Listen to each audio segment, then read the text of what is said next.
ሁላችንንም በዚህ ሰዓት እግዚአብሔር እናመልካለን። ሊመለክ የሚገባውን እግዚአብሔር አንድ ላይ መንፈስ ውስጥ ገብተን እናመልካለን። ሃሌሉያ ይገባዋልና። ሃሌሉያ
ህልውና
እግዚአብሔር አምላክ እናከብርሃለን።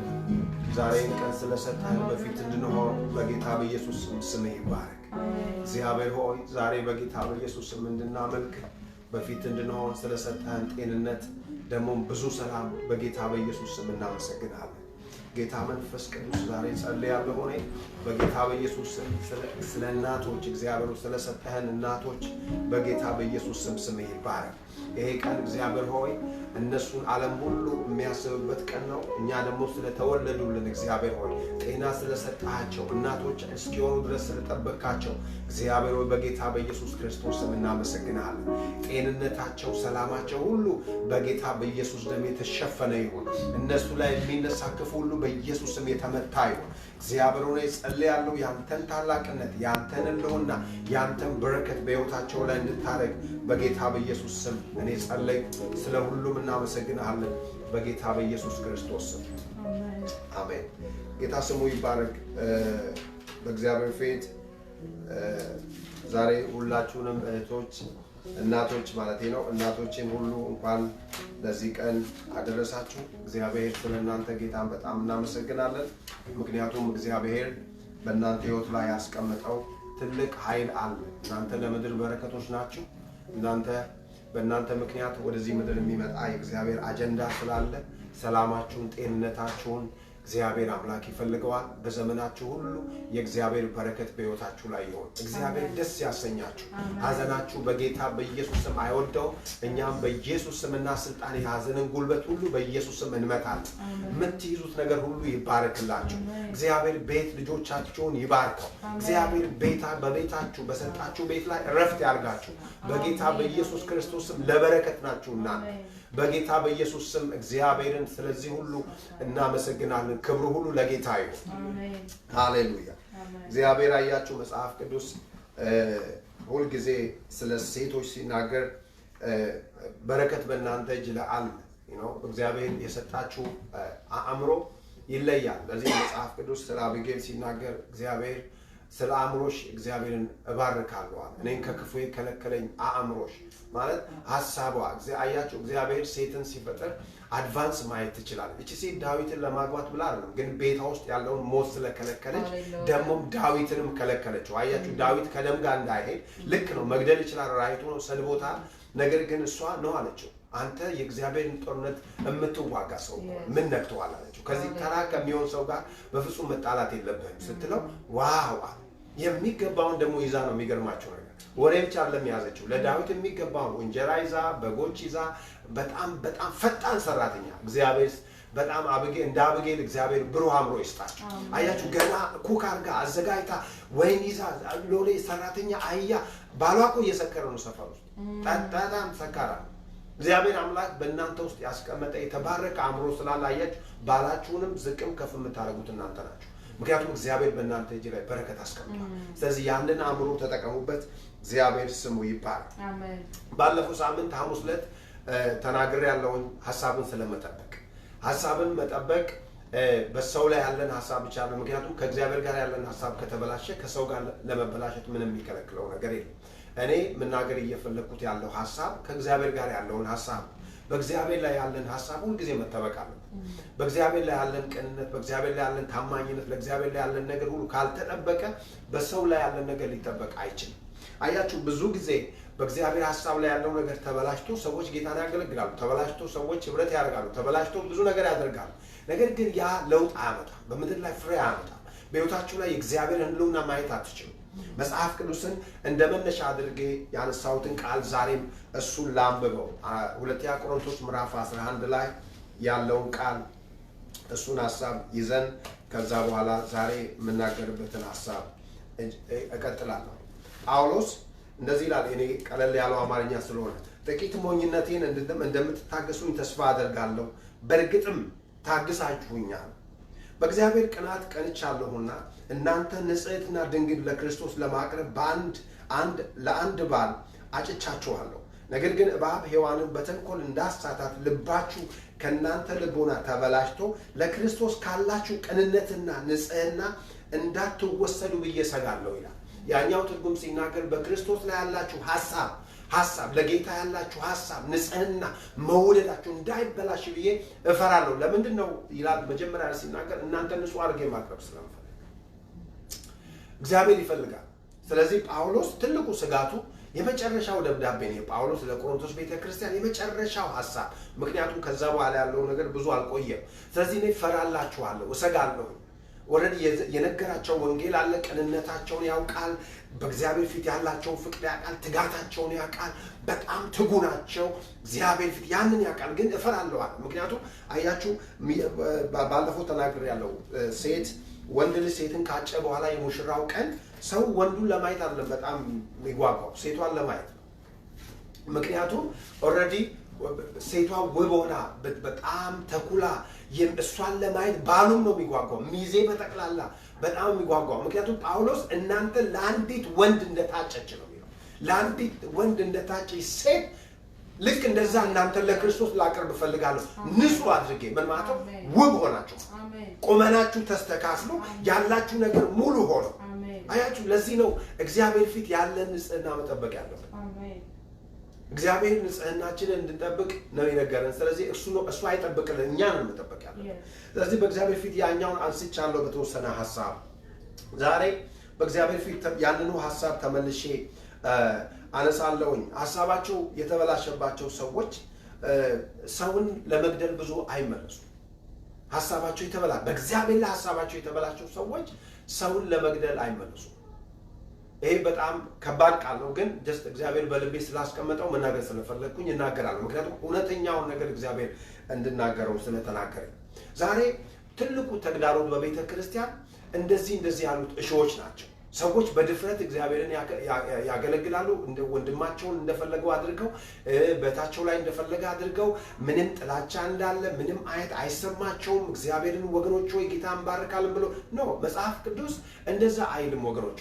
ሰዎች በኃጢአት ላይ ካገሱ ልክ ልጅ አሳድገን ልጅ ስናሳድግ አይደለም ልጆቻችን ጡት ካጠባን በኋላ የመጀመሪያቸው 6 ወር 7 ወር አካባቢ እናስገሳቸዋል ቀና ካጠባናት በኋላ እናት እንዲያርጋ ታስገሳቸዋለች ስታስገዛቸው ልጁ ሲያገሳ እንደማያስመልሰው ወይም እንደማያቀረሽ ለምታክ ታስተኛዋለች አያችሁ ሰዎችም ኃጢአትን ካገሱ ወደ ኋላ አይመለሱም ሌላው ነገር ለማድረግ አይመለሱም መጽሐፍ ቅዱስ ለዚህ እንደማሳያ ላረግ መፈልገው ዘፍጥረት ምዕራፍ 4 ላይ ከቁጥር 1 ጀምሮ ስለ ቃየልና ስለ አቤል ነው መጽሐፍ ቅዱስ ባለፈው ነግሬያችኋለሁ ይሄን ሐሳብ መከተልና መሳት የሌለብን ሐሳብ ስለሆነ በጣም በእግዚአብሔር ላይ ያላችሁ ልብ ፈትሹት ዛሬ ፈትሹት ይቆረቁራችኋል ወይ ወንድማችሁን ስትጠሉት ወንድማችሁን ስትገሉት ወንድማችሁን በታችሁ ላይ ክፉ ስታወሩ የሚሰማችሁ ስሜት አለ ወይ ወይስ እንኳን ነገርኳት በቃ የታባቷ በደንብ አርገኝ ነገርኳት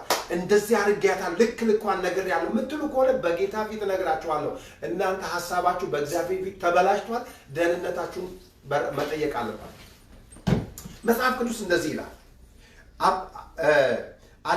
አዳምን ሚስቱን ሔዋንን ተገናኛት እሷም ደግሞ ጸነሰች ቃየልንም ወለደች በእግዚአብሔር ፊት በእግዚአብሔር እርዳታ ወንድ ልጅ አገኘው አለች ደግሞ ወንድሙን አቤልን ወለደች ካለ በኋላ አቤል በግ ጠባቂ ቃየልም አራሽ ነበረ በአንድ ወቅት ቃየል ከምድር ፍሬ ለእግዚአብሔር መስዋዕት አቀረበ አቤልም ደግሞ ከመጀመሪያው ከተወለዱ በጎች መካከል የሰባውን መስዋዕት አድርጎ አቀረበ እግዚአብሔር ወደ አቤልና ወደ መስዋዕቱ ተመለከተ ወደ ቃየልና ወደ መስዋዕቱ ግን አልተመለከተም ስለዚህ ቃየል ክፉኛ ተናደደ ፊቱም ጠቆረ ይላል አያችሁ ያመጡት ሁለቱም ለእግዚአብሔር ነው እግዚአብሔር ከትላንት ወዲያ ወይም ከማቅረባቸው በፊት የምታቀርቡት ይሄ ነው ብሎ ምንም አልነገራቸው ምንም ትምህርት እንዳለ መጽሐፍ ቅዱስ አይናገርም ሁለቱም ግን ገበሬ የነበረው ልጅ ገበሬ ነው አራሽ የነበረው ደግሞ አራሽ ናቸው ሁለቱም ግን ሲመጡ ለእግዚአብሔር መስዋዕት እናምጣ ሁለቱም ይሄኛው ቃየል ሲያስብ ያስበውና አቤል ሲያስብ ያስበውን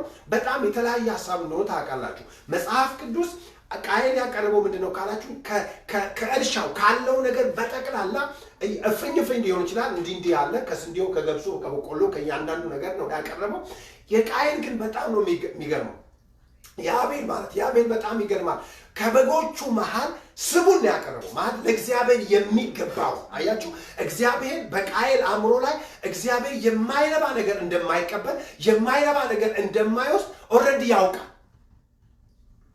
አእምሯችሁ እግዚአብሔር ላይ ያላችሁ ሐሳብ በእግዚአብሔር ፊት መስተካከል ያለበት ለዚህ ነው ከመስዋዕታችን በፊት እግዚአብሔር ሐሳባችንን ነው የሚያየው።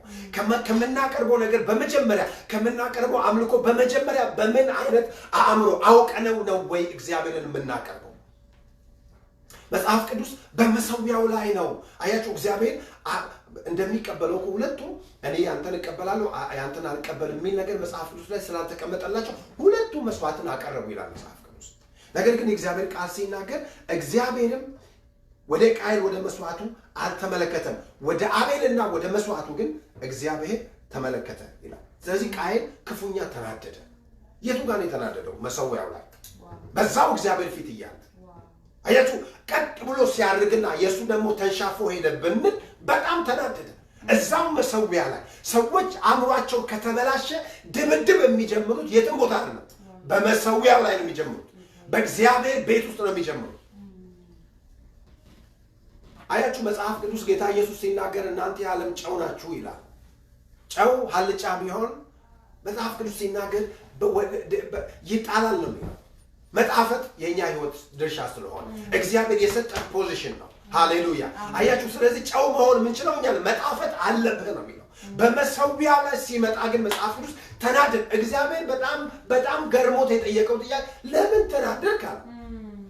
በሚቀጥለው ቀን እኮ ኦኬ ምንድነው የሚፈልገው እግዚአብሔር እንዴት አድርገህ ነው ልታቀርብ የቻልከው ብሎ እኮ ወንድሙ ቢጠይቀው አይዲያ ይሰጠዋል። እኔ ያቀረብኩበት መንገድ በዚህ ነው፣ አንተ ደግሞ እንዲህ ብታረግ ደግሞ ደስ ይለዋል እግዚአብሔር እኮ ብሎ እግዚአብሔር ቢጠይቀው ወንድሙን እኮ ጥሩ ነበር፣ ቀናበት ይላል።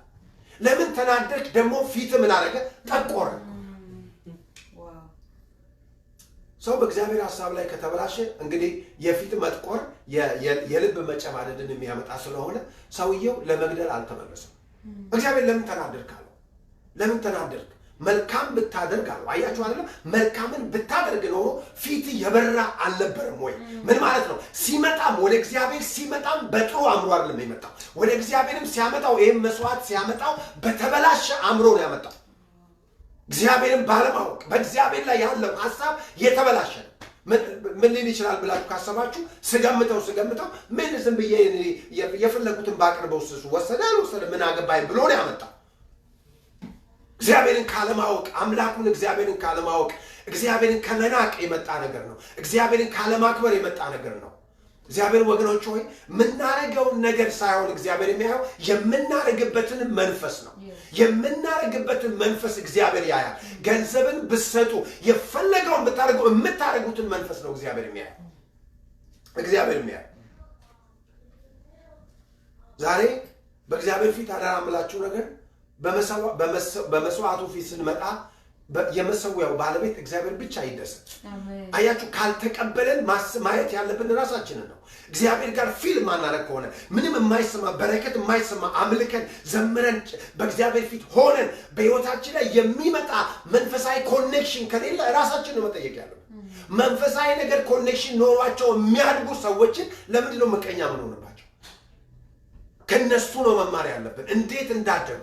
መጽሐፍ ቅዱስ እግዚአብሔር ሐሳባችሁን ጠብቁት ስለሚል ሐሳባችሁን ጠብቁት። እግዚአብሔርን ስታስቡት ምንድን ነው የምታስቡት? እግዚአብሔር ሲባል በእናንተ ህይወት ላይ ምንድን ነው ሐሳባችሁ ላይ የሚመጣው? ለእግዚአብሔር ምን አይነት መስዋዕት ነው የምታመጡለት? እግዚአብሔር በዚህ ጊዜ አሁን ቤት ነው የተቀመጥነው፣ ሚስትም ባልም ሁላችንም ቤት ያላገባችሁም ያገባችሁም ሰዎች ጊዜ አላችሁ። እግዚአብሔር ፊት ራሳችሁን ማየት ትችላላችሁ። የእግዚአብሔር ቤት ምንነቀው ቤት አምልኮን ምንንቅበት፣ አክብሮትን ምንንቅበት፣ የወንድሞችን ህብረት ምንንቅበት፣ እግዚአብሔር የሰጠን አገልግሎት ምንንቅበት፣ በቃ አገለገልኩ አላገለልኩ ምንልበት አይደለም ወገኖች ሆይ። አገልግሎት ለእግዚአብሔር የምንሰጠው እንጂ ለቤተ ክርስቲያን መሪዎች ብለን የምናደርገው ምንም ነገር የለም። ምክንያቱም ዋጋን የሚሰጥ ማን ነው? እሱ እግዚአብሔር ነው። እግዚአብሔር ነው። ያያል እግዚአብሔር ማን አክብሮ እንደሚያደርግ ማን በንቀት እንደሚያደርገው እግዚአብሔር ያያል። ማን ወዶት እንደሚያደርግ ማን ቸልተኛ ሆኖ ደግሞ እንደሚያደርግ እግዚአብሔር ያያል። አያችሁ መጽሐፍ ቅዱስ ሲናገር ለምን ተናደድክ አለው። ለምን ተናደድክ? ሰው ከተናደደ በኃጢአት ላይ ጉልበት የለውም። ኃጢአት ይገዛዋል፣ ኃጢአት ይቆጣጠረዋል፣ ኃጢአት ያሸንፈዋል። ሰዎቹ ባህሪያቸው ኮምፕሊትሊ ይቀየራል። ኮምፕሊትሊ ከቸርች እየመጣችሁ ምናልባት አንዳንድ ጊዜ ጌታ ፊት በጣም የሚተጉ ሰዎች ቁጠኛ ሰዎች ታውቁ ይሆናል። በጣም የሚተጉ ሰዎች ሐሜተኛ በጣም ታውቁ ይሆናል። በጣም የሚተጉ ቸርች ላይ አንደኛ የተባሉ ሰዎች ነፍሰ ገዳይ ወንድም የሚጠሉ በጣም ሲጠሉ ደግሞ ወደ ኋላ የማይመለሱ ሰዎች ታዩ ይሆናል። እግዚአብሔር አምላክ ዛሬ በእንደዚህ አይነት ለምንመላለስ ሰዎች በእግዚአብሔር ፊት ራሳችንን እንድናየው እግዚአብሔር ይፈልጋል። በኃጢአት ላይ ኃይል እግዚአብሔር ሰጥቶናል። አይገዛችሁም። ጳውሎስ ሲናገር ከእንግዲህ ኃጢአት አይገዛችሁም ይላል። ምን ማለት ነው? አይገዛችሁም ከተባለ ግን አትገዛም ግን ማለት አይደለም። አይገዛችሁም ካለ ያንን የማንገዛበትን ኃይል ነው መያዝ ያለብን። የማንገዛበትን ዕውቀት ነው መያዝ ያለብን። ለዚህ ነው መጽሐፍ ቅዱስ ሲናገር እግዚአብሔር እንደዚህ አለው፣ እንግዲህ ለምን ተናደድክ? ለምን ፊት ተቆረ? ካለ በኋላ ኃጢአት በደጅ ታደባለች። ምን ማለት ነው? አሁን መግባት ቻንስ አላገኘችም። ነገር ግን ፈቃድ የምትፈልገው ካንተ ነው። ፈቃድ ያንተን ፈቃድ ካገኘች የስ ካልካት ትገባለች። ኖ ካልካትና ከነገስክባት በእግዚአብሔር ፊት አላደርገውም ካልክ ግን ቻንስ የላትም። ስለዚህ ንገስባት አለ። ንገስባት። ዛሬ በምድር ላይ የምታዩት ነው ኃጢአት እንደ ውሃ የሚጠጣበት፣ ሞት እንደ ውሃ የምንሰማበት፣ በቤተ ክርስቲያን ብዙ ክፋቶች የምንሰማበት፣ ሰዎች አብረው መቆም እስከማይችሉ ድረስ የሚጠላሉበት ጊዜ፣ ኃጢአትን እንደ ውሃ የምንጨልጥበት፣ በተመሳሳይ ደግሞ በእግዚአብሔር ፊት መጥተን ደግሞ የምናገለግልበት ጊዜ ያለንበት ዘመን ይዘዋል። እግዚአብሔር ከመቼውም ጊዜ በላይ አሁን ያለንበትን ጊዜ ቁጭ በምንልበት ጊዜ ራሳችንን እንድናየው ይሄን ቃል ለምንድን ነው ማካፈላችሁ? ራሳችንን እንድናየው ስለምንፈልግ ነው። መጽሐፍ ቅዱስ ከፍቅር በስተቀር ምንም ዕዳ አይኖርባችሁ ይላል። ስለ ወንድማችሁ ከፍቅር በስተቀር፣ ስለ እህታችሁ ከፍቅር በስተቀር ዕዳ አይኖርባችሁ ይላል። ሰው ከእናንተ ሊለያችሁ ይችላል። ነገር ግን ጥላቻ በጣም በውስጣችሁ ያ ሰው እስኪጠፋ ድረስ የምትጠሉ ከሆነ ነግራችኋለሁ፣ እኔ ኃጢአት ኦልሬዲ እየነገሰባችሁ ነው። ኃጢአት ኦልሬዲ እየገዛችሁ ነው። መጽሐፍ ሲናገር የኃጢአት ዋጋው ደግሞ ሞት ነው የሚለው። ሞት ይላል። ስለዚህ በእግዚአብሔር ሐሳብ ላይ ራሳችንን አይተን ራሳችንን ደግሞ ተመልክተን በእግዚአብሔር ፊት በቅንነት እንድንመላለስ እግዚአብሔር ይፈልጋል። ክብር ለጌታ ይሁን። ስለዚህ መጽሐፍ ቅዱስ ሲናገር ንገስባት አለ። ኃይል አለ፣ መንገስ ትችላለህ። አየህ ውጭ ላይ ያደባች ነው አሁን እንገባለን የሚል ሞት በቃ ግደል ይለዋል ውስጡን፣ ጥላ ይለዋል ውስጡን፣ የሆነ ነገር አርግ ይለዋል። ምን ላድርግ ብሎ ሲያስብ የተዘጋጀለት የሞት አይነት አለ፣ የጥላቻ አይነት በውጭ ተቀምጦለታል። ንገስባት አለው እግዚአብሔር። ቻንስ አለ። እኔ አልከለክልልህም፣ አንተነ መከልከል ያለብህ አለው። አንተነ መከልከል ያለብህ። አያችሁ፣ ስለ እህታችሁ ስለ ወንድማችሁ ሰው ክፉ ሲያወራ የስ ብላችሁ አታስገቡ። እኛንን መከልከል ያለብን በጌታ በኢየሱስ ክርስቶስ ስም። እግዚአብሔር የሰጠን ወንድሞቻችን እህቶቻችን፣ እግዚአብሔር የሰጡን አብረው ከኛ ጋር የሚያገለግሉ ሰዎች ስለነሱ ምንም ክፋት ላለመስማት ጆሮአችንን መከልከል ነው ያለው። ለዚህ የመጽሐፍ ቅዱስ መዝሙረ ዳዊት ላይ ማን ወደ እግዚአብሔር ተራራ ማን ይወጣል? በወንድሙ ላይ ክፋትን የማያደርግ፣ በባልንጀራው ላይ ክፋትን የማያደርግ። ምንም እንደውም ይሄ ትርጉም ሲናገር ዋጋ ቢያስከፍል እንኳን በተናገረው ነገር ላይ የሚቆም ይላል። ዋጋ ቢያስከፍል እንኳን ትላንትና ወድጄሻለሁ ባለበት፣ ትላንትና አፍቅሬሻለሁ ባለበት፣ ትላንትና በተናገረው ነገር ላይ ያንን ካለመሰረዝ ዋጋ የሚከፍል። ስንኖር ግጭት ይኖራል። ስንኖር ከሰዎች ጋር መለካካት ይኖራል። ነገር ግን በዳትማች በጣም ለሞት የሚያደርስ ጥላቻ ውስጥ እንገባ። ግን የዳነ ሰው እንደዛ አድርግ።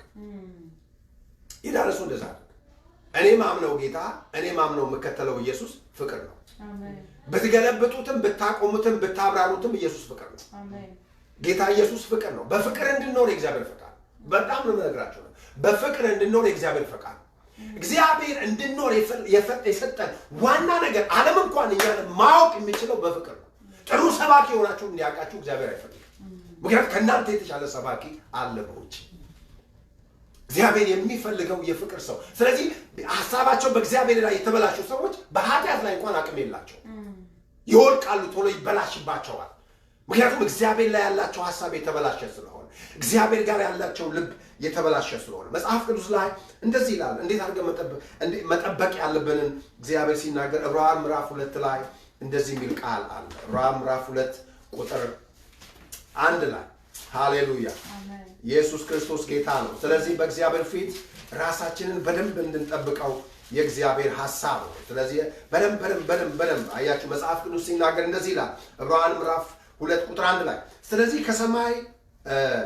ከሰማይ ለቀን ከሰማነው ለቀን እንዳንሄድ ለሰማነው ነገር አብልጠን ልንጠነቀቅ ይገባል።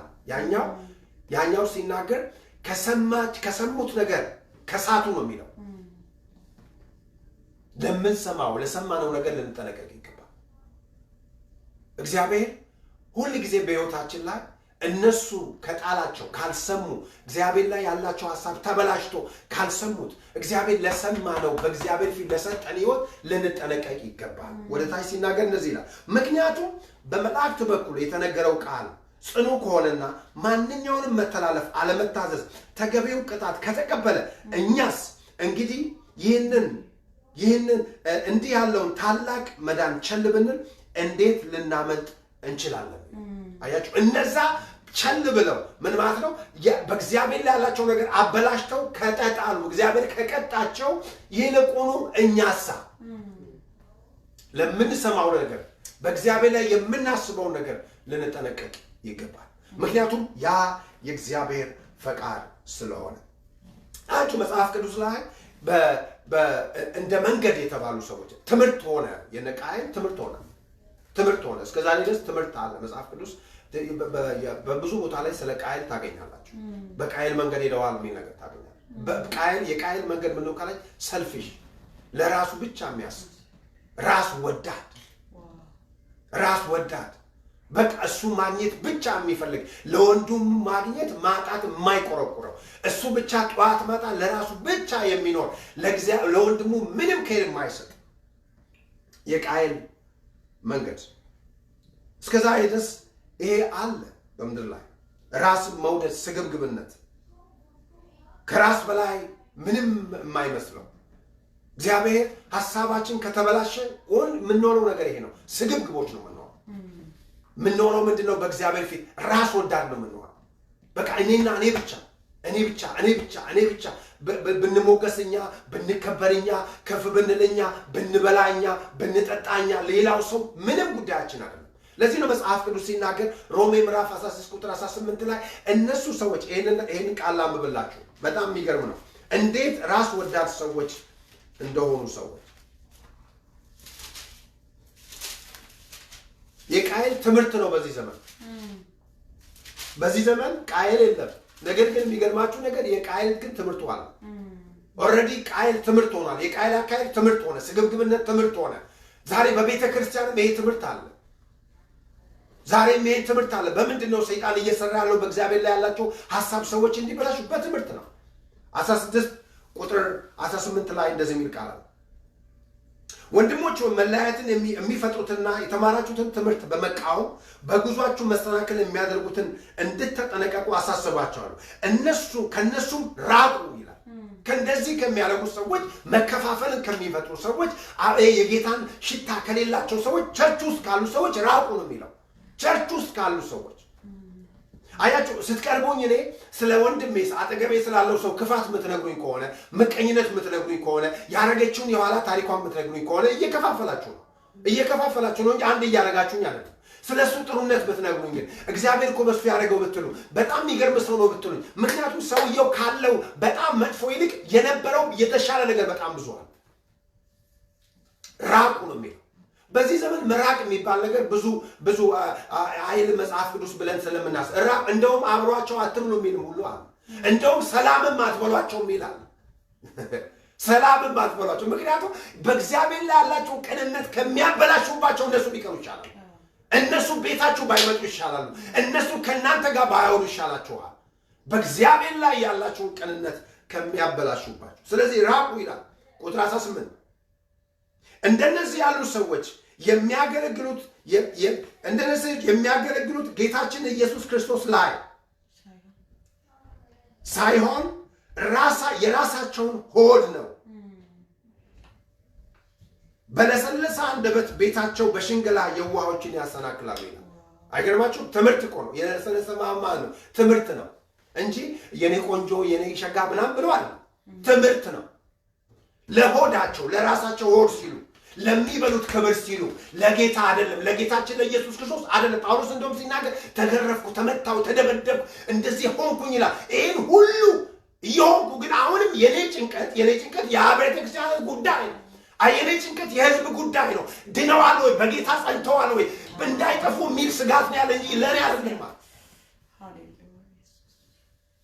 አያችሁ እንደዚህ ሰዎች ነፍሰ ገዳይ የሚሆኑ ሰዎች የሚያስቡት ሆዳቸው ነው ለዚህ ነው የቃየል መንገድ የተባለው ራስ ወዳድ ነው ለዚህ ነው የቃየል መንገድ የተባለው ስግብግብ ነው የሱ ነገር ላይ ከመጣችሁበት የሱ ነገር ላይ ከደረሳችሁበት ይገላችኋል በሱ ነገር ላይ ከመጣችሁ ከዛ ውጪ ተስፋ የሌለ ስለሚመስለው ተከታትሎ ነው የሚገላችሁ መጽሐፍ ቅዱስ አለስልሰው የዋህ ሰዎችን በትምህርታቸው ያታሏቸዋል ይላል ብዙ አይተናል በዚህ ዘመን ስፔሻሊ በዚህ ሀገር ላይ እግዚአብሔር አምላክ የምትሰሙትን ነገር ላይ እንድትጠነቀቁ ስለማናቸውም ሰዎች ማንንም ቢነግራችሁ እና አንዳንድ ጊዜ ሰውየውን አታውቁትም ሰውየው በፍጹም ጠልታችሁት አታውቁም ሰውየውን እኮ ምንም አንድ ቀን አጠገቡ ደርሳችሁ አታውቁም የሆነ ሰው ግን አብሬው አድጌያለሁ የሚል ሰው አብሬው በልቻለሁ የሚል ሰው አብሬው ጠጥቻለሁ የሚል ሰው አብሬው አገልግያለሁ የሚል ሰው መጥቶ ስለ ሰውየው ክፋት ይነግራችኋል ከዛ ያ ክፋት አእምሯችሁ ላይ ምንም ሳበብ ድንገት ሞል ላይ ስታገኙት ትላላችሁ ምክንያቱም አታውቁትም ለምንድን ነው ካላችሁ እነዛ ሰዎች ጥላቻ ስለከተቱባችሁ ነው እሳታቁት እኮ ሰውየው ፊቱን ታጠቁሩበታላችሁ ሰላም አትሉትም በማታውቁት እንትን ሸሽታችሁ ትላላችሁ እነግራችሁ እኔ እንደዚህ አይነት ነገር ስሰማ ሰውየውን ለማግኘት ነው የምሄደው ሰውየውን ለማግኘት ሰላም ልለው እንዴት ነው ምክንያቱም ካልቀረብኩት ማየት አልችልም እግዚአብሔር ወገኖች ሆይ በህይወታችን ላይ እግዚአብሔር የሰጠን ሰዎች ከቃየል መንገድ ልንጠበቅ ይገባል ምክንያቱም የቃየል መንገድ የተባለው በዚህ ምክንያት ነው ራእይ ላይ ብታዩ ተመሳሳይ ይሄን ታገኛላችሁ ይሁዳ መጽሐፍ ላይ ብታገኙ ተመሳሳይ የቃየል መንገድ ሄደዋልና ወየውላቸው በቃየል መንገድ ሄደዋል ምን ማለት ስግብግብ ሆነዋል ራስ ወዳድ ሆነዋል በእግዚአብሔር ፊት ራሳችንን እንድናየው የእግዚአብሔር ሐሳብ ስለሆነ ለዚህ ነው የቃየል መንገድ ነፍሰ ገዳይነት ጥላቻ የተሞላበት ነው ጥላቻ የተሞላበት ነው ፍቅር የለበትም ፍቅር በፍጹም የለበትም ጥላቻ የተሞላበት ነው የእግዚአብሔር ሐሳብ በህይወታችን ላይ ይሄንን እያደረግን እግዚአብሔርን እንድናከብረው የእግዚአብሔር ፈቃድ ስለሆነ ሁለተኛው የበለዓም ትምህርት ነው በለዓም የበለዓምን ትምህርት መጽሐፍ ቅዱስ ሲናገር የበለዓም በእግዚአብሔር ሐሳብ ላይ የተበላሸ አእምሮ ስላለው የበለዓምንም ትምህርት ሆኗል በመድር ላይ እነዚህ ሶስት ሰዎች መጽሐፍ ላይ የተጻፉ ሰዎች በእግዚአብሔር ላይ ሐሳባቸው ተበላሽቶ ትውልድ ሁሉ በተከተለ ዘመን የነሱን ትምህርት የሚከተል ሰው ሲያገኙ ትምህርቱ እያንሰራራ በቤተክርስቲያን ውስጥ ለቤተክርስቲያን ትልቅ ተግዳሮት ነው የሆነው ዛሬም እንኳን የበለዓም ትምህርት ምንድነው ካለ ግብዝነት አስመሳይነት በእግዚአብሔር ፊት ሲመጣ ሌላ ሰው ነው በወንድሞቹ ፊት ደግሞ ሲመጣ ሌላ ሰው ነው መጽሐፍ ቅዱስ ትይዛዝ ወርቁ 22 ላይ ሲናገር መጽሐፍ ቅዱስ በጣም ይሄ ሰው በጣም ጎበዝ ተራጋሚ ሰው ነው በጣም የተናገረው ነገር ጠብ አይደለትም ነገር ግን ያ ንጉስ መጥቶ ሰው ላከበት የመጀመሪያው ነገር እግዚአብሔር እንዳትሄድ ሲለው መለሰው በሚቀጥለው ሰውየው ጥሩ የሚናገሩ የሚባሉ ሰዎች ከመጀመሪያው ከነበሩ ሰዎች እጥፍ አድርጎ ላከበት ስለዚህ አላደርገውም ማለት በጣም የሚገርማችሁ ነገር እሱን ላንብበው ቁጥር 5 ላይ ምዕራፍ 22 ቁጥር 5 ላይ ያለውን ቃል ላንብበው ለዚህ ነው ግብዝ የተባለው ዝም ብሎ አይደለም እግዚአብሔር ግብዝ ያለው ግብዝነት እግዚአብሔር ፊት ከህይወታችሁን ከግብዝነት እግዚአብሔር ይጠብቃል ግብዝነት ትምህርት ሆኗል አሁን ትምህርት ሆኗል አያችሁ በዚህ ዘመን ብዙ ግብዞች አሉ ብዙዎቻችን በግብዝነት ነው የምንመላለሰው እውነተኛውን ህይወት ገልጠን አንናገርም ስለ አንድ ነገር እውነተኛውን ነገር በእግዚአብሔር ፊት በትክክል አንራመድም ምክንያቱም ኦሬዲ በእግዚአብሔር ላይ ያለን ሐሳብ ተበላሽቷል በሰዎች ምክንያት ቁጥር 5 ላይ እንደዚህ የሚል ቃል በጣም ይገርም ነው እነሆ ከብዛቱ የተነሳ ምድርን የሸፈነ ህዝብ በግብጽ ምድር ወጥቶ በአቅራቢያችን ሰፍሯልና ስለዚህ ይህን ህዝብ መቋቋም ምናልባት ድል አድርጌ በሀገሪቱ ራስ ላይ መውጣት የምችለው ከዚህ በኋላ ሊሆን ይችላል አንተ የምትባርከው ብሩህ የምትረግመው ደግሞ እርጉም እንደሚሆን አውቃለሁ ስለዚህ የሞዓብና የምድያም ሽማግሌዎች ለሟርት ለመክፈል ዋጋ ይዘው ሄዱ ይላል ለሟርት ለመክፈል ማለት ነው መጽሐፍ ቅዱስ ሲናገር ቁጥር 3 ላይ ደግሞ እንደዚህ የሚል ቃል አለ ስለ እስራኤል ሲናገር እነዚህ ሰዎች ልክ አንበጣ ሳርን እየበላ እንደሚመጣ እንደዚሁ በዙሪያ ያሉትን ጣቶች ሁሉ እያፈረሰ ይመጣ ህዝብ ነው ይሄ ህዝብ አልችልም መርገም ነው ያለብህ አለው መጽሐፍ ቅዱስ ሲናገር ስለዚህ ይሄ ሰውዬ መጥቶ እግዚአብሔር አትርገም አለ። እንደዚህ ይላል ቁጥር 10 ላይ ከዛም በኋላ እግዚአብሔር እንዲህ አለው የበዋም ንግብ የሶፌር ልጅ ባላቅ ይህን መልእክት ልኮብኛል ከግብፅ ምድር ያወጣሁት ምድር ላይ ገጽ አጥለቅልቆታልና ስለዚህ ወጥተህ እርገምልኝ ምናልባት ዋጋውንና ላበራህላቸው የምችለውን በዚያ በኋላ ሊሆን ይችላል። እግዚአብሔር ግን እንደዚህ አለው በለዓምን አብረሃቸው አትሂድ የተባረከ ስለሆነ አትርገመው አለው ይላል።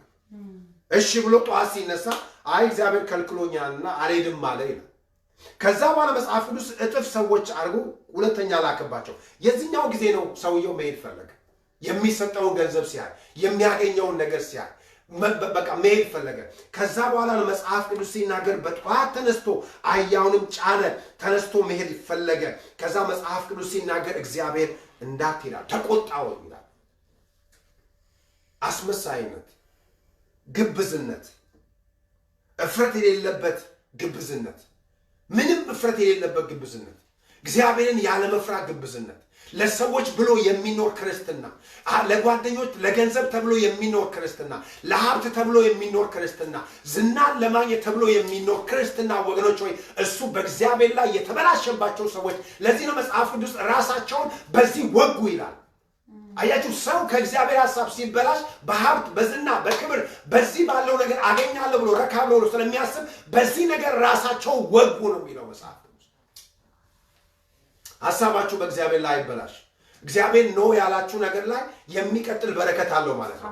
እግዚአብሔር የከለከላችሁ ነገር ላይ አልፋችሁ አትሂዱ። እግዚአብሔር ለምሳሌ ፍቺን እግዚአብሔር ይጠላል። ነገር ይሄን እንገራችሁ ፍቺን እግዚአብሔር ይጠላል። በየትኛውም በኩል ፍቺን እግዚአብሔር ይጠላል። ፍቺን እግዚአብሔር ከጠላ በፍጹም በእኛ መንገድ ያንን ለማስታከክ ፓስተሮቻችን ሳይን አደረጉ ማለት እግዚአብሔር ፈረመ ማለት አይደለም። እኛን የሚደግፉ ሰዎች በቃ ፍታት ምን አባቷ አንተ ከምትቃጠል እኮ ወይ አንቺ ከምትቃጠል እኮ ይላል መጽሐፍ ቅዱስ አይልም በፍጹም አይልም። እጠላለሁ ያለውን ነገር እንጠላለሁ። ነገር ግን ያንን እኔ ለእናንተ የምደግፍ ከሆነ ግብዝ እየሆንኩኝ ነው። አያችሁ ግብዝነት ማለት ይሄ ነው። በእግዚአብሔር እውነት ላይ አለመቆም፣ እግዚአብሔር በተናገረው ላይ አለመቆም፣ እግዚአብሔር ባለው ላይ አለመቆም። እነግራችኋለሁ እኔ ማንም ከእናንተ ጋር ባይቆም እግዚአብሔር ባላችሁ ላይ ስትቆሙ እግዚአብሔር ከእናንተ ጋር ይሆናል። ማንም ከእናንተ ጋር አይቆም። ጓደኛ አይኖራችሁ። ለነገሩ በዚህ ዘመን ብዙ እውነተኛ ጓደኞች እግዚአብሔር ይስጣችሁ። ፈልጋችሁ በቃ በእግዚአብሔር ፊት ለእናንተ የሚቆሙ ከእናንተ ጋር አብረው የሚለፉ የእናንተን ሐሳብ ኖራችሁም አልኖራችሁም አብሯችሁ የሚቆሙ ሰዎች እግዚአብሔር ወገኖች ሆይ ይሄንን ትምህርት አድርጎታል። ምክንያቱም የዚህ ሰውዬ ሐሳብ በእግዚአብሔር ላይ እየነገረው ተበላሽ። አህያዋ እስክትነግረው ድረስ አህያን እግዚአብሔር አፍ አውጥቶ እስኪነግረው መጽሐፍ የነብዩን እብደት ይለዋል። አይ መጽሐፍ እብደቱን አህያ ሰው ከአህያ ጋር ይናገር አይደረግጥም አይወድቅም። እኔ አህያ ላይ ተቀምጬ ብሄድና አህያ ብትናገር ድፍት ነው የምለው። አንደኛ አህያ ተናግሮ አያውቅም። ወድቄ ጌታ ኢየሱስ በጌታ በኢየሱስም ነው የምለው። ይሄ ሰውዬ መታወሩን በእግዚአብሔር ላይ የተበላሸ አእምሮ እንዳለ የምታውቁት ይሄን ነው። አህያዋ አይታ መልአክ አይታ ወደዚህ ስትሄድ መልአክ አይታ ወደዛ ስትሄድ እውር ሆኗል። ከሚያገኘው ጥቅም የተነሳ እውር ሆኗል። በጌታ በኢየሱስ ስም ጸልያለሁ በእናንተ ሕይወት ላይ ከእግዚአብሔር ሐሳብ የሚለያችሁ ምንም አይነት ክብር፣ ምንም አይነት ዝና፣ ምንም አይነት ገንዘብ፣ ምንም አይነት በረከት በጌታ በኢየሱስ ስም አይምጣ ወደ ሕይወታችን። ከእግዚአብሔር ጋር ወገኖች ሆይ የእግዚአብሔርን ሕልውና ይዘን የምንሄድበት አሜን ነግራችኋለሁ። እኔ የበረከት ምንጭ ምድር አይደለም። የበረከት ምንጭ እግዚአብሔር ነው። የበረከት ምንጭ በቃሉ ውስጥ ነው ያለው። በቃሉ ስትኖሩ እግዚአብሔር በቃሉ ውስጥ ያለውን በረከት ይለቅላችኋል። አያችሁ እግዚአብሔር ሲሰጣችሁ አይዲያ ነው የሚሰጣችሁ ለበረከት። እግዚአብሔር ከዮሴፍ የተነሳ ግብፅን ሲባርክ ለዮሴፍ የሰጠው አይዲያ ነው የሰጠው። እንዴት አድርጎ እንደሚከላከል አይዲያ ነው። የቢዝነስ ሰዎች ብትኖሩ እግዚአብሔር ስራ ዛሬ ቁጭ ብላችኋል። እንዴት ነው ማድረገው ቢዝነስ? እግዚአብሔር አይዲያ ይሰጣችኋል። ጌታን ፍሩት። እግዚአብሔር እንዴት እንደምትባረኩ ሰው ያልሰራውን ነገር ብዙ ሰዎች ሰርተው ያልተሳካላቸውን ያንን አይዲያ ይሰጣችኋል። ከእግዚአብሔር ጋር ውጤታማ ትሆናላችሁ። አሜን። ግብዞች አትሁኑ። ያንን ጥቅም ለማግኘት ስትሉ ወንድማችሁን አትፈንቅሉት። ወይ ያንን ጥቅም ለማግኘት እህታችሁን አትፈንቅሏት። ምክንያቱም እግዚአብሔር ያያል። አህያዋ ተናግራ ሰውየውን አልከለከለችውም። ሰውየው ይደበድባታል። ምን ትደበድበኛለህ አለችው። ለምን ትደበድበኛለህ አለችው። ምን ያለ እኔ እስከዛሬ ድረስ አስቸግሬ አውቃለሁ በጫንከኝ ጊዜ እኔ አላየሁም ማለት በጣም ያወሩኩ በተስ እንደካ እንዳወሩ ባናቅም ግን ቆሞ ያ ካያ ጋር ያወራል እሷ በትራዲሽን በጣም ነው የሚገርመው አለማስተዋል መታወር ስለሆነ በጌታ በኢየሱስ ስም ዛሬም የሆነው እንደዛ በዚህ ዘመን አያ ነብይ ሆና ብትመጣ እርግጠኛ ምን ከፍሎ የሚገቡ ሰዎች አሉ ምክንያቱም በእግዚአብሔር ስም ከተናገረች እግዚአብሔር ይናገረኝ እግዚአብሔር የሰጠን ድንቅ ቃል አለን ምን ማርበት በእግዚአብሔር ፊት ምን ቆምበት ቃል ሰጥቶናል እግዚአብሔር ወገኖች ሆይ ለማይረባ ነገር የእግዚአብሔርን ሐሳብ አለውጠው እግዚአብሔር አምሮ ስለተበላሸ የበልዓም ትምህርት ተባለ ዛሬም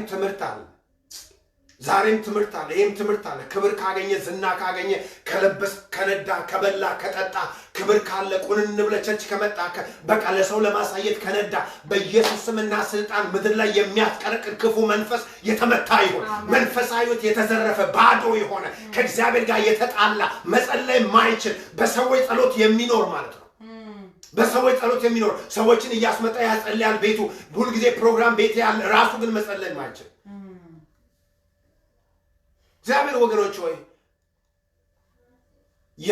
የምታገኙት ነገር ሲበዛ የምትበሉት ነገር ነው የሚበዛው የምትበሉት ነገር ደግሞ ሲበዛ መጽሐፍ ውስጥ እናንተ አትበሉትም ነው የሚለው ሌላው ይበላዋል አንተ ታያለህ በአይን ደሃ እየመጣ 6 7 ቁርጥ ሲበላ 2 ቁርጥ ይበላ ትኖራለህ አንተ ይለፍተህ አምጥተህ ከእግዚአብሔር ጋር ያለ ጥቂት ነገር ወገኖች ሆይ ሀብታ እግዚአብሔር አይባርከናል ማለት ይባርከን እግዚአብሔር ግን በስግብግብነት የመጣ አይሆን በራስ ወዳድነት የመጣ አይሆን በኃጢአት የመጣ አይሆን የዛ ጊዜ አየ ዘመንን በጠቅላላ ቁርጥ ስትበላ ትኖራለህ ምንም ምትፈራው ነገር አይኖርም በእግዚአብሔርም ሐሳብ ላይ ስለቆምክ ማለት ስለዚህ የበልዓም ትምህርት መጽሐፍ ቅዱስ ግብዝነት የተሞላበት ረፍት የሌለበት ህይወት ነው በእግዚአብሔር ፊት ይሄንን እንድታዩ ፈልጋለሁ ሐሳባችሁ ተበላሽቶ ሀብት አታገኙ ሐሳባችሁ ተበላሽቶ ዝና አታገኙ ሐሳባችሁ ተበላሽቶ ቲፎዞ አትፈልጉ ይሄ ሰውያ ንጉስ ነው የጠራው ንጉስ ጠርቶት እማቀው እግዚአብሔር ሰማዊ ብሎ ከሚቀር ይቀርበታል ክብር ይቀርበታል ዝና እኔ እሰፍርልሃለሁ ነው ያለው አንተ መተርገምልኝ እንጂ ምክንያቱም እግዚአብሔር ብሎታል ይሄንስ መርገም አትችልም ምክንያቱም ህዝቡ የተባረከ ህዝብ ነው ህዝቡ የወጣ ህዝብ ነው ልታስገባው መልስ አትችልም አብሮት ያለ ህዝብ ስለሆነ ጠላቶቹ ያውቁታል እሱ ግን ማወቅ አልቻለም ምክንያቱም ሐሳቡ በእግዚአብሔር ላይ ተበላሽቷል ሌላው መጽሐፍ ቅዱስ ሲናገር መንገድ ተብሎ ከተነገረላቸው በእግዚአብሔር ሐሳብ ከተበላሸባቸው መጽሐፍ ቅዱስ ካሉ ሰዎች የቆሬ ልጆች ናቸው መጽሐፍ ቅዱስ ይሁዳ ምዕራፍ 1 ላይ እንሄድና እሱን ቃል ላንብብ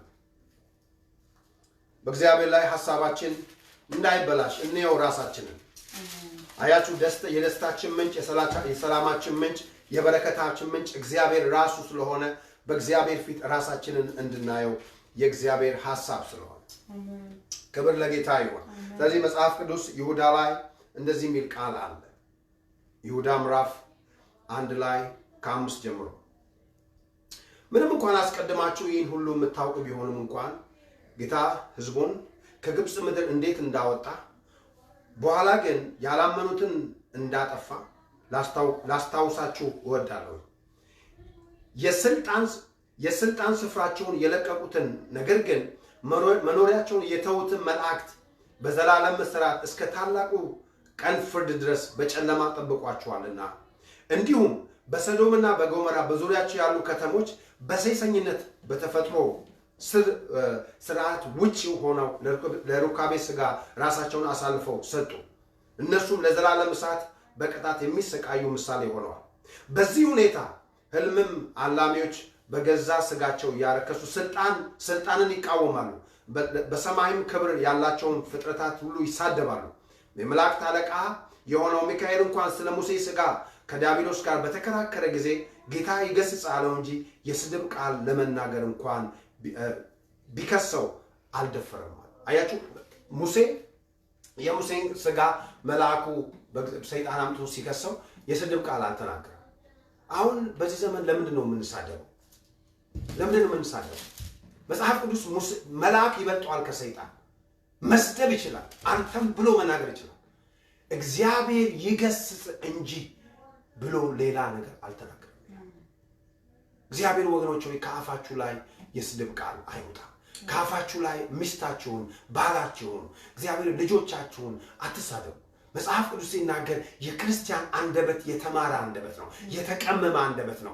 እግዚአብሔር የሰጠን የተባረከ። ምክንያቱም በሰደብንበት አንደበት በኋላ እንዴት ነው በረከት የምንጠብቀው? ተራግመን ተሳድበን ስናበቃ እንዴት አድርገን ነው መልካም ነን ብለን መናገር የምንችለው? መጽሐፍ የስድብ ቃል መጽሐፍ ስልጣን ያላቸውን ይሳደባሉ በድፍረት ነው የሚለው። ደፋሮች ናቸው። ከዛ ቀጥሎ እንደዚህ ይላል። ያላለውም ካለ በኋላ እነዚህ ሰዎች ግን የማያውቁትን ነገር ሁሉ በማያውቁት ነገር ሁሉ ይሳደባሉ። አእምሮ እንደሌላቸው እንስሳ በደመነፍስ የማያውቁትን ነገር በማያውቁት ነገር ይጠፋሉ ይላል። እንደ እንስሳ ምን ማለት ነው? እንስሳ ምንም አያውቅም። እንስሳ ቢያውቅ ኖሮ ቄራ አይገባም። እንስሳ ቢያውቅ ኖሮ በፍጹም ብዙ ነገር ማድረግ ሲደረግበት መከልከል ይችላል። ነገር ግን መጽሐፍ ሲናገር ከእግዚአብሔር ላይ ሰው ሐሳቡ ሲጠፋ እንስሳ ነው የሚሆነው ማለት ነው። ከእግዚአብሔር ጋር ሐሳቡ ሲበላሽ ሰው እንስሳ ነው የሚሆነው። ምክንያቱም በራሳቸው መንገድ ይጠፋሉ ይላል እግዚአብሔር ቃል ሲናገር።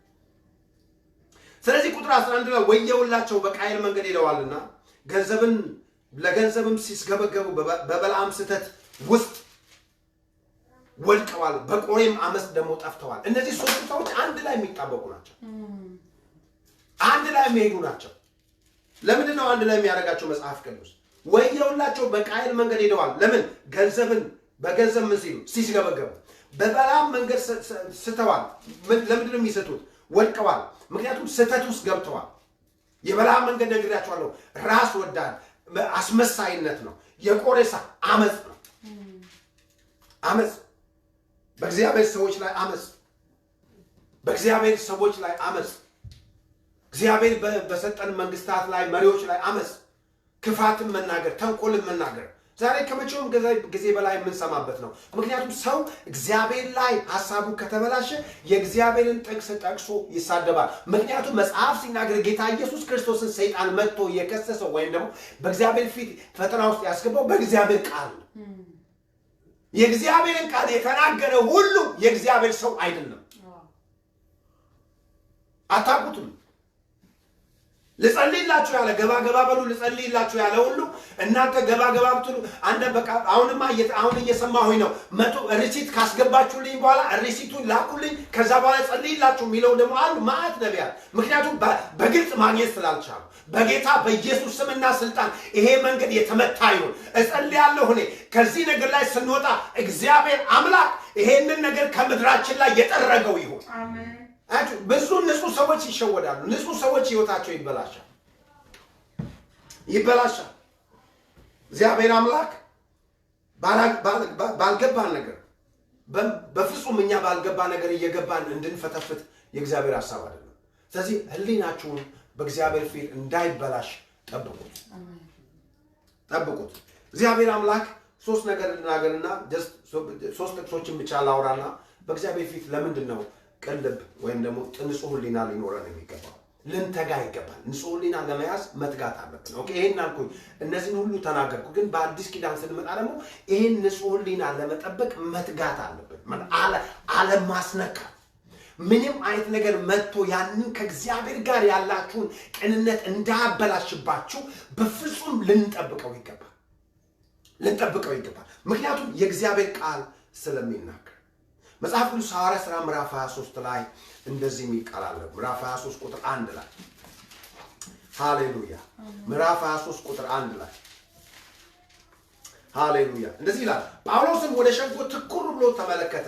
ወንድሞች ሆይ እኔ እስከዚህ ቀን ድረስ በእግዚአብሔር ፊት በንጹህ ህሊና እመላለሳለሁ አለ። ሃሌሉያ ወገኖች ሆይ አለ በሰው ፊት አይደለም እያለ ያለው በእግዚአብሔር ፊት እስከ ዛሬ ድረስ በንጹህ ህሊና እመላለሳለሁ። ማሬጃ ጋባጋላባጋ ሰዎች የሚመላለሱት በሰው ፊት እኮ ነው። በሰዎች የሚመላለሱት በሰው ፊት ንጹህ መሆናቸውን ለማሳየት ኖ ጳውሎስ እያለ ያለው እስከ ዛሬ ድረስ ስኖር የምመላለሰው በእግዚአብሔር ፊት በንጹህ ህሊና ነው። አሜን። በንጹህ ህሊና በእግዚአብሔር ፊት በንጹህ ህሊና ልንመላለስ ይገባል። በፊቱ ሲደበደብ ሲመታ ለምን እግዚአብሔር እኔን አመጣህብኝ ብሎ ጠይቆ አያውቅም። ለምን ይሄ ነገር በእኔ ፈተና ላይ ይመጣል እኔም ብቻ ለምን አላለም? ምክንያቱም የሚገለጥበትን ክብር ያን ያህል እንደሆነ ያውቃል ጳውሎስ። በሄደበት ቦታ እንደውም መጽሐፍ ቅዱስ ሐዋርያት ሥራ ስታነቡ እንዳትሄድ ሲሉት ኖ ወደ ሰልፉ ሊሮጥ ተነሳ ይላል። ወንድሞች ግን ከለከሉት። ደፋር ሰው ነው። በእግዚአብሔር ፊት የሚያደርገውን ነገር ሁሉ ጌታ ኢየሱስን ከልብ በመውደድ ነው የሚያደርገው። ከልብ በፍቅር ነው የሚያደርገው። ከልብ የሚተጋበትን ትጋት አያችሁ። በአገልግሎት መድከም የማትችሉት ለዚህ ነው። በእግዚአብሔር ፊት በቅንነት የምታደርጉት ከሆነ ለስጋችሁ ጠገን ይሆንላችሁ። ለዚህ ነው ሰዎች አገልግለው ደከመኝ ብለው ይደክማል። ኖ እኛው በወጣትነት ዘመናችን ለፍተን ካላገለገልን፣ በእግዚአብሔር ፊት ዋጋ ካልከፈልን፣ በፊቱ ካልተጋን መቼ ልንተጋ? እድሜ ያልፋል። እድሜያችሁ ያልፋል። አንድ ቀን አገለግለዋለሁ ጌታን፣ ቀን ይመጣል። ቀን አይመጣም። ኢየሱስ ነው የሚመጣው። ነግራችኋለሁ። ቀን የሚመጣ ነገር የለም። ቀኑ እያለፈ ነው። ኢየሱስ ነው የሚመጣ ቀን የለም። ዛሬ ግን ተነስታችሁ በቅልብ በእግዚአብሔር ፊት ተነሱና አገልግሉት። ጳውሎስ ሲናገር ትኩር ብሎ ሰልፍ እኮ ነው እሱ ላይ እኮ ነው እየተነሱ ያሉት። እሱን እኮ ነው ለመስደብ ሰዎቹ አድማየ ትኩር ብሎ ሲያያቸው ወንድሞች ሆይ አለ። ሃሌሉያ! እኔ እስከ ዛሬ ድረስ በእግዚአብሔር ፊት በቅንነት በንጹህ ሕሊና አለሁኛ። አሜን። በንጹህ ሕሊና በማፊት ነው ንጹህ ሕሊና አላችሁ። በእግዚአብሔር ፊት ንጹህ ሕሊና ካለን ነግራችኋለሁ። እኔ የትም ቦታ ሁሉ እግዚአብሔር ይጠቀምባችኋል። የትም ቦታ ቆሙ እግዚአብሔር ከእናንተ ጋር ይሆናል። ምንም ቦታ ሁሉ እግዚአብሔር አብራችሁ ይሆናል። ሃሌሉያ! ለዚህ ነው ብላችሁ ቀን የለንም ወገኖች ሆይ። እግዚአብሔር ፊት እንድናገለግለው ጌታ ፈልጓል። በጉልበት እንድናገለግለው ፈልጓል። በአቅም አሜን። ዛሬ ካናዳ በብዙ ነገር ስትራግል ታረጋለች። መልስ የሚሰጥ የለም። መንፈሳዊ ድንዛዜ ውስጥ አለ።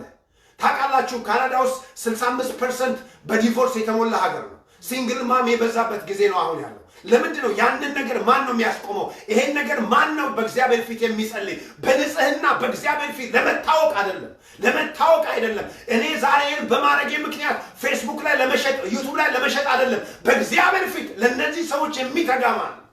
ጳውሎስ እስከ ዛሬ ድረስ የማደርገው በንጹህ ሕሊና በአምላኬ ፊት ነው አለ። በአምላኬ ፊት ይህን አደርጋለሁ። በዛ ጊዜ እንደዚህ ይላል። በጣም ንጹህ መሆኑን የምታውቁት ስሙኝ። በዛ ጊዜ ይህን ከተናገረ በኋላ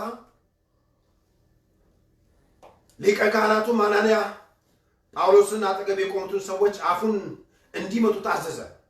ጳውሎስም አንተ በኖራ የተለሰንክ ግድግዳ፣ እግዚአብሔር ደግሞ አንተን ይመታሃል።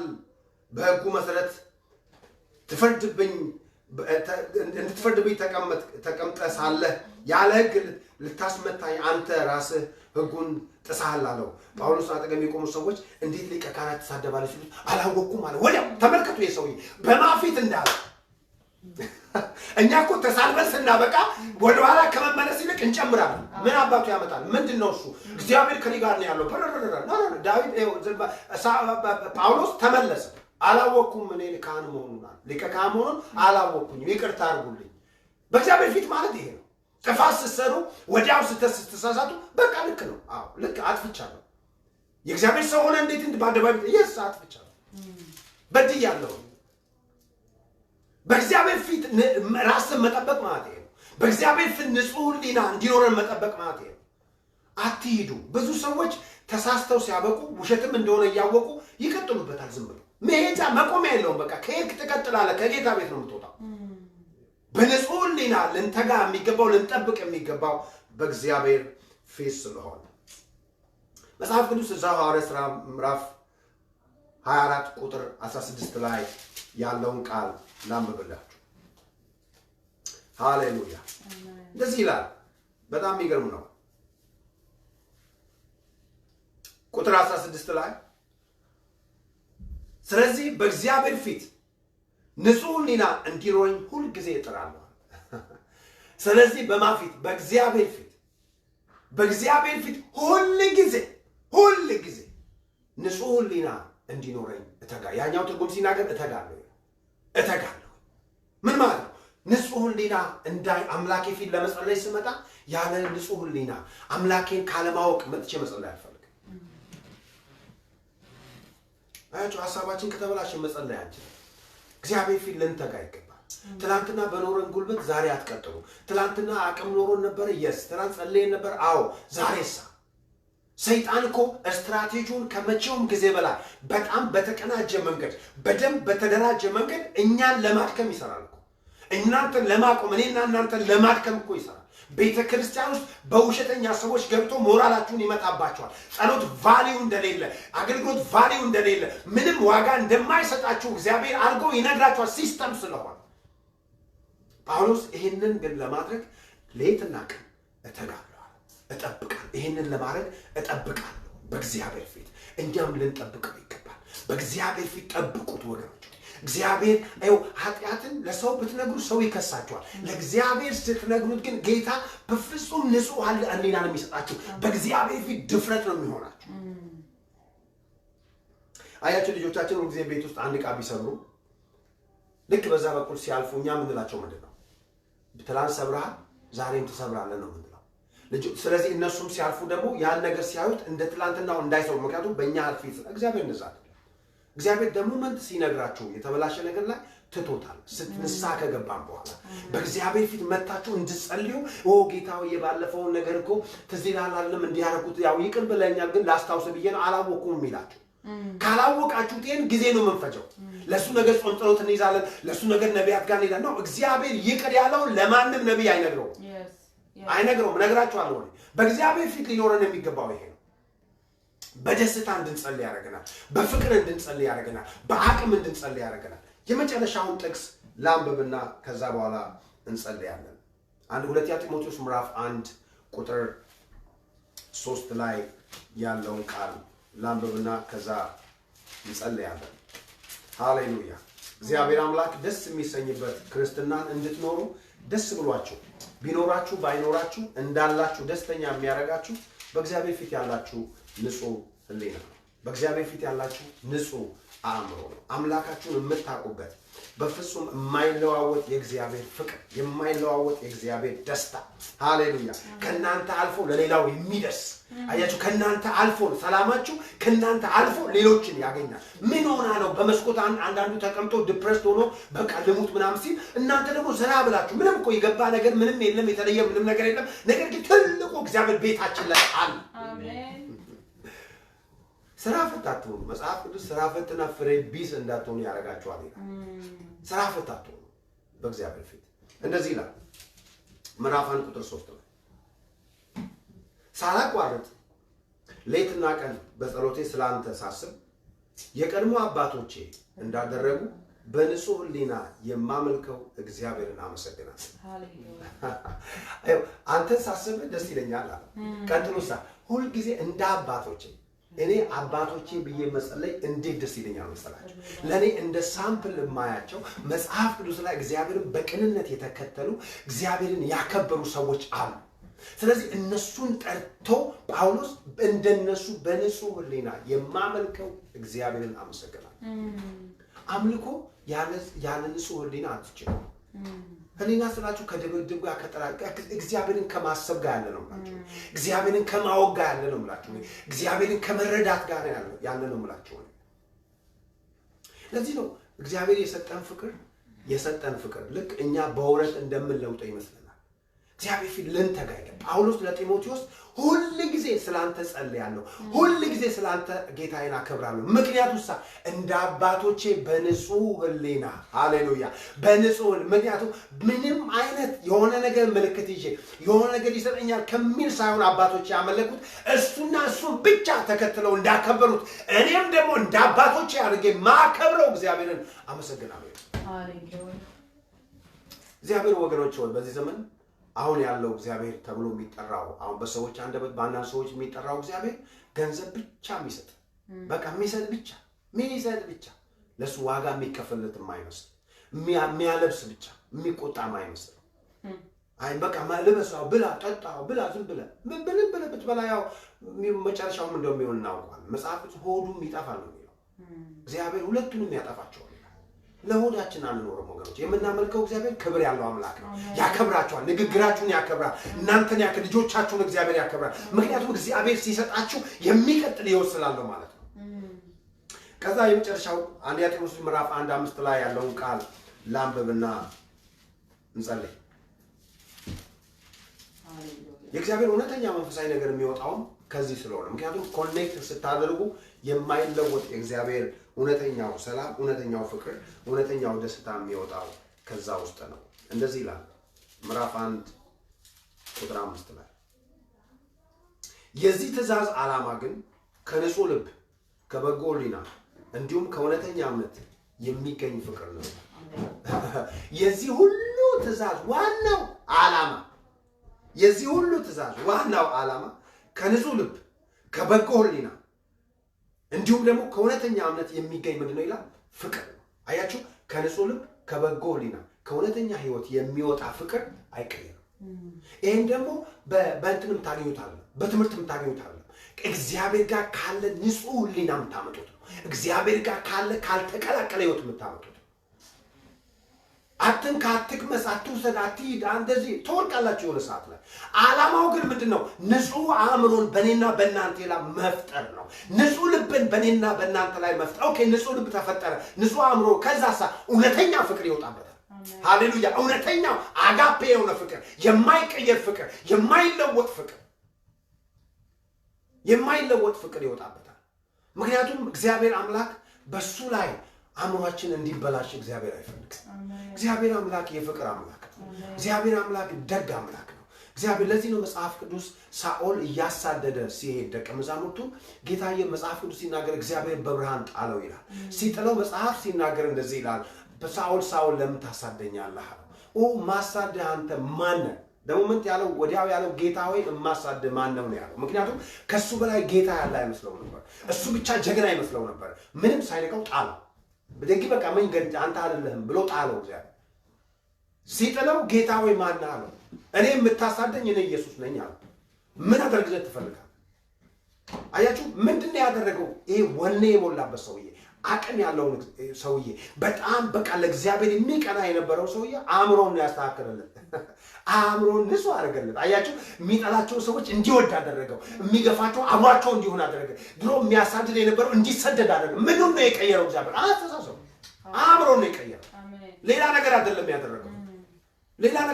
ያደረገው አእምሮን ነው የቀየረው ከዛ መጽሐፍ ቅዱስ ሲናገር ሄደ ሐናንያም በጣም የሚገርም ሰው ነው ወንድሜ ሆይ ያለው ደሞመንት ኢየሱስ ሲመሰክርለት እሱ እኮ ጌታው የሚያሳድ የነበረ እኮ ነፍሰ ገዳይ ነው ካለ በኋላ ተዋት በለዋል ምክንያቱም እሱ ለኔ የከበረ ቃይ ነው ሲል ሐናንያም ሲያገኘው ምንድነው ያለው ወንድሜ ሳኦል ሆይ በመንገድ ላይ የተገለጠ ኢየሱስ ነው ሃሌሉያ ንጹህ አእምሮ ፈጠረለት ለሐናንያም ተውለ ለጳውሎስ ብቻ ለሐናንያም የፈጠረለት ንጹህ አእምሮ ነው ወንድሜ ሆይ ያለው አመነው ተቀበለው አስጠጋው ሃሌሉያ ለንጠብቀው የሚገባው እግዚአብሔር ለምን ኢየሱስ ይሄን ያደርጋል ጴጥሮስ ጋርም ሄዶ ቆርኔሌዎስ ቤት ሲገባ አወረደበት አያችሁ እግዚአብሔር ምን ያህል አእምሮአችን የተበላሸ ከሆነ ምንም ወንጌል መስራት አንችልም ስለዚህ ኢየሱስ ክርስቶስ ዓላማው ሰዎች እንዲድኑ ስለሆነ አንካውም እነሱ ጋር ደስ የምትሉት ሰው እንድትደርሱ ምክንያቱም ቆርኔሌዎስ ቤቱ እየተጋ በጣም ታዛዥ ከቤቱ ጋር እግዚአብሔርን የሚያምልክ ግን ልክ አይደለም አምልኮ ግን አካሄዱ ልክ አይደለም መታየት ነበረበት ማስተካከል ነበረበት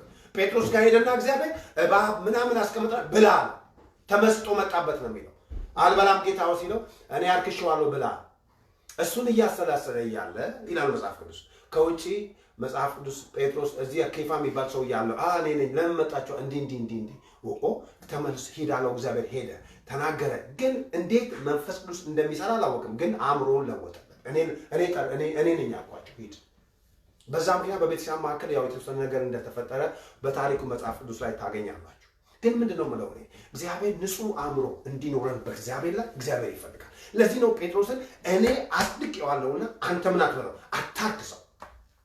አታርክሰው ምን ማለት ነው እኔ ተቀብዬዋለሁ አንተ ደግሞ አጣለው ማለት ነው ለእህትሽ ዋጋ እንደከፈለ እህትሽን እግዚአብሔር እንደሚፈልግ ወንድምን እግዚአብሔር እንደሚፈልግ ታውቃለህ ዛሬ በእኛ አእምሮ ምክንያት ዲሞ የሆኑ በእኛ አእምሮ ምክንያት እንዳይነሱ ያደረግናቸው በእግዚአብሔር ፊት ወገኖች ሆይ ሰዎች መጽሐፍ ቅዱስ እግዚአብሔር ከሚቀጣው ይልቅ የሰዎች ቅጣት ሰዎችን እየገደለ ነው ያለው እግዚአብሔር ከገሰጻቸው ይልቅ የሰዎች ግሳጼ ሰዎችን እያበላሸ ነው ያለው ወገኖች ወይ ነግራቸዋለሁ እግዚአብሔር የሚወደውን በእግዚአብሔር ፊት ደስ የሚያሰኝ ህሊና እንዲኖረን በእግዚአብሔር ፊት እንትጋ ጳውሎስ እንዳለ እኔ ሁሉ ጊዜ ጠዋት ማታ ማመልከው አምላኬ እንደ አባቶቼ አርጌ በንጹህ ህሊና ማመልከው እግዚአብሔርን አመሰግናለሁ ስላንተ ይላል ጳውሎስ ስለዚህ እውነተኛም አምልኮ ከንጹህ ሕሊና የሚወጣ ስለሆነ አሜን ከሰው ጋር አይደለም ብላችሁ በእግዚአብሔር ላይ ንጹህ ሕሊና ይኖራችሁ ከእግዚአብሔር ጋር ፐርፌክት ኮኔክሽን ይኖራችሁ ከሰው ጋር ይኖራችኋል ከጠላታችሁ ጋር ይኖራችኋል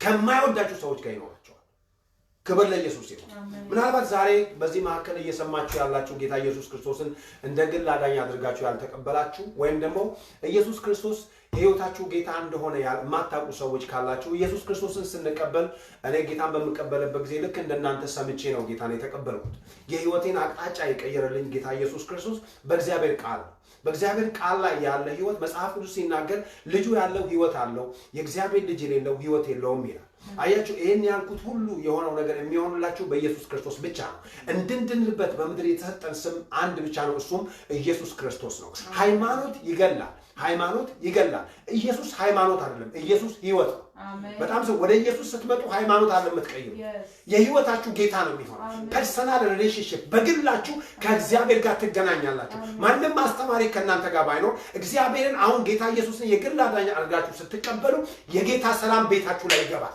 የጌታ ረፍት ቤታችሁ ላይ ይገባል ስለዚህ ዛሬ ይሄን ቻንስ ልስጣችሁ በሌላ በኩል ደግሞ ከጌታ ጋር ነበርኩኝ በተለያየ ምክንያት በሰዎች ምክንያት በቃዝኜ በተለያየ ምክንያት በኃጢያትም ወጥቻለሁ ከእግዚአብሔር ቤት አሁን በጌታ ቤት አይደለም የምትሉ ሰዎችም ለእናንተ ምድር ሰጣችኋለሁ እናንተም ንስሐ ግቡ በእግዚአብሔር ቤት ተመለሱ እግዚአብሔር ያመጽ አምላክ አይደለም ከዚህ ስንወጣ ወገኖች አብረን እንድናመልክ አብረን ጌታን እንድናገለግል ራሳችሁን እዩ ለእግዚአብሔር ፊት ንጹህ ሕሊና ይኑራችሁ ለወንድማችሁ በእግዚአብሔር ፊት ንጹህ ሕሊና ይኑራችሁ ለአባታችሁ አብራችሁ ለበደላችሁ ንጹህ ሕሊና ካላችሁ ይቅር ለማለት አይከብዳችሁም ዛሬም ለእናንተ ሰዎች እድል ሰጣችኋለሁ አብረን እንጸልያለን ጌታ ኢየሱስ ክርስቶስ ሆይ ዛሬ ይሄ እድል ስለሰጠኸኝ አመሰግናለሁ አንተን የሕይወቴ ጌታ አድርጌ ዛሬ ወደ ሕይወቴ አስገባሃለሁ ጌታ ሆይ በጌታ በኢየሱስ ስም ኃጢአቴን ሁሉ ይቅር በለኝ በደሌን ሁሉ እጠበኝ ጌታ ሆይ አንተን ከሚያከብሩ ጋር አንተን ከሚያመልኩ ጋር አብሬ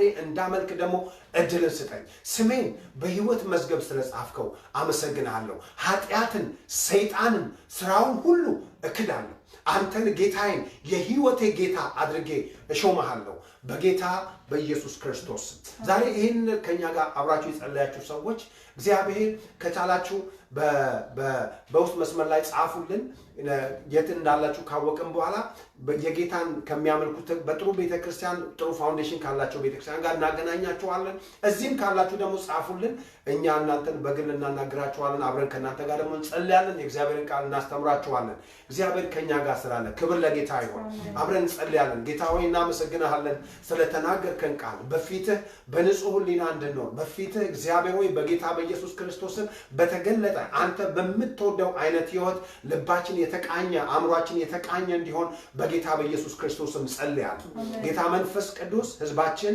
እግዚአብሔር ሆይ እያንዳንዱ ነገር ላይ በዚህ ጊዜ በሚወጡበት በሚገቡበት ጊዜ ሁሉ በደም ይሸፈኑ እነሱ ላይ የሚነጣጠር ቀስት ሁሉ የተመታ ይሁን እግዚአብሔር ጸልያለሁ ይሄን የኮሮና ቫይረስ ከዚህ ምድር ላይ በጌታ በኢየሱስ ክርስቶስም ጠርገ ስለምታወጣው ኃይልም ጉልበትም ያንተ ስለሆነ እናመሰግንሃለን ጌታ መንፈስ ቅዱስ ጸልያለሁ ለነርሶች እግዚአብሔር በተለያየ ስፍራ የሚሰሩ እግዚአብሔር ሰዎችን በጌታ በኢየሱስ ደም እንድትሸፍናቸው እግዚአብሔር ደም በእነሱ ላይ እንዲሆን ጸለይ የታመሙ ሰዎች ይፈወሱ የተያዙ ሰዎች ነፃ ይውጡ አባቶ ሕዝብ በኢየሱስ ደም የተሸፈነ ይሁን ሕዝባችንን ቤታቸውን ኑሯቸውን ሁሉ አንተ ባርክ ክብሩ ላንተ ይሁን በጌታ በኢየሱስ ክርስቶስ ጌታ ይባርካችሁ በሚቀጥለው ጊዜ እስከምንገናኝ ድረስ የጌታ ሰላም ከእናንተ ጋር ይሁን አሜን ሃሌሉያ